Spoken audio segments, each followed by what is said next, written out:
இன்னைக்கு வந்து பார்த்திங்கன்னா நம்ம ஃப்ரண்ட் ஹேர் டூ கம்ப்ளீட்டாக முடிச்சிருக்கோம். இது எப்படி நம்ம திரும்ப ரைட் சைட் பண்ண போகிறோம் அப்படின்றது திரும்ப இன்னொரு முறை நான் சொல்லித்தரேன். ஓகே, எடுக்கணும். ஓகேவா?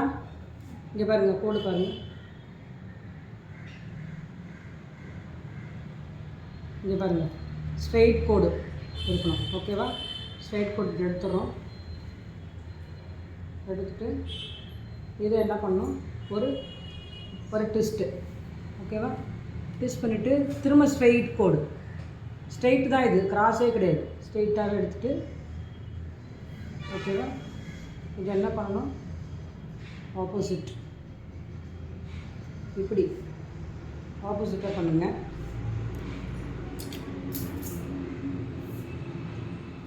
இப்படி ஒரு ட்விஸ்ட் பண்ணிவிட்டு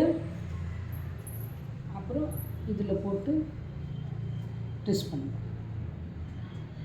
இப்போ பாருங்கள், ஃப்ரண்ட் ஹேர் ஸ்டைலு தெரியுதா? சைடு லெஃப்ட் எப்படி பண்ணியிருக்கோமோ அதேமாதிரி லெஃப்ட் பண்ணியிருக்கோம். ஸோ அதேமாதிரி பேக் ஹோமும் பண்ணி ஃபுல்லாக க்ரௌண்ட் பார்ட்டும் பண்ணியிருக்கோம். ஓகேவா? ஸோ நீங்கள் இது வந்து ரிசப்ஷனுக்கும் ட்ரை பண்ணலாம், முகூர்த்தத்துக்கும் இது மாதிரி ட்ரை பண்ணலாம். 2 in 1 ஹேர் ஸ்டைல் நீங்கள் சொல்லி கொடுத்தது. ஓகேவா?